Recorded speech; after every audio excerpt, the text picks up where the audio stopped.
চলবে নাকি ফুলকো ফুলকো নরম লুচি। লুচি খেতে কিন্তু আমরা সবাই অনেক পছন্দ করি, বানাতে গেলে অনেকের রাঁধুনেই গড়বড় করে ফেলি। অনেকেরই পারফেক্ট লুচি হয় না, আর আটা দিয়ে কিভাবে পারফেক্ট লুচি হবে আজকে সেটাই আপনাদের সাথে শেয়ার করব। Hello viewers, welcome to my channel Soma's cooking world. Soma's cooking world থেকে আপনাদেরকে আজকে কিভাবে আটা দিয়ে আপনি পারফেক্ট লুচি তৈরি করবেন সেটাই দেখাবো। প্রথমেই আমি এখানে 3 কাপ আটা নিয়ে নিচ্ছি। ময়দা দিয়ে তো অবশ্যই লুচি বেস্ট হয়, কিন্তু সবসময় কিন্তু ময়দা আমাদের হাতের নাগালে থাকে না, তাই আজকে আমি আটা দিয়েই দেখাচ্ছি, যেটা সবসময় হাতের কাছে থাকে। আমি এখানে আমার স্বাদ মতো লবণ দিয়েছি 2 চা চামচ চিনি আর 3 টেবিল চামচ সয়াবিন তেল দিয়ে আমি এটাকে সুন্দর করে মিক্সড করে নেব। এমনভাবে মিক্সড করব হাতে দলা পাকালে যেন এটা ভেঙে না যায়।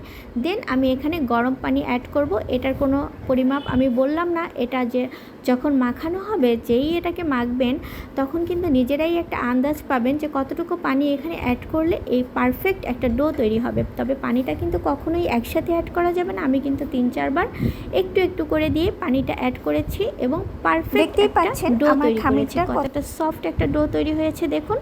এখন সামান্য তেল দিয়ে আমি এটাকে ঘন্টাখানেক বা ঘন্টা দেড়েকের জন্য ঢেকে রাখবো। কারো হাতে যদি সময় না থাকে আধা ঘন্টা রাখলেও হবে, তবে আমি একটা পাতলা ভেজা সুতি কাপড় দিয়ে ঢেকে রাখবো। আর এই লুচিটা কিন্তু একদমই পারফেক্ট তুলতুলে হবে। দেখতে অনেকটা সাদা হয় না, যেহেতু আটা দিয়ে বানানো, ময়দার খামিরটা দিয়ে বানালে হয় কি একদম পারফেক্ট সাদা হয়। তো 1-1.5 ঘন্টা পরে কিন্তু আমি লুচি বানানোর জন্য চলে আসছি। আমি আবার একটু মাখিয়ে নিয়েছি, 5-7 মিনিটের মতো আবার একটু হাতে মথে নিয়েছি। দেন আমি সুন্দর করে শেপ দিয়ে নিচ্ছি, লেচি কেটে নিচ্ছি। একসাথে বানালে ভাজতে সুবিধা হয়, এই জন্য আমি শুরুতেই একসাথে ছোট ছোট লেচি করে নিচ্ছি, একসাথে বানিয়ে দেন আমি ভাজবো। আর লুচি কিন্তু আমাদের সবারই কম বেশি পছন্দ, বিশেষ করে সনাতন ধর্মাবলম্বী দাদা দিদি যারা আছেন তারা কিন্তু সকালের জলখাবার হিসেবেও এটা খায়। আর সামনে যেহেতু দুর্গা পুজো, পূজায় স্পেশাল লুচি হবে না তাই কি হয়, তাই না? আমরা কিন্তু অনেক সময় আমার ফ্রেন্ডদের বাড়িতে, স্পেশালি আমি এটা করতাম, আমার ফ্রেন্ডদের যারা যেসব হিন্দু ফ্রেন্ড ছিল তাদের বাসায় আমি শুধুমাত্র এই লুচিটা খাওয়ার জন্যই যেতাম।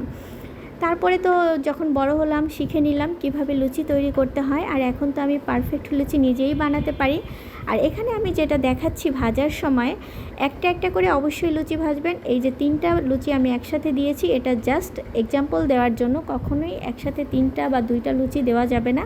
লুচি সবসময় একটা একটা ভাজা পিঠার মতো করে ভাজতে হবে। এই যে সর্বোপরি কিন্তু আমার সবগুলো লুচি মোটামুটি ভাজা কমপ্লিট।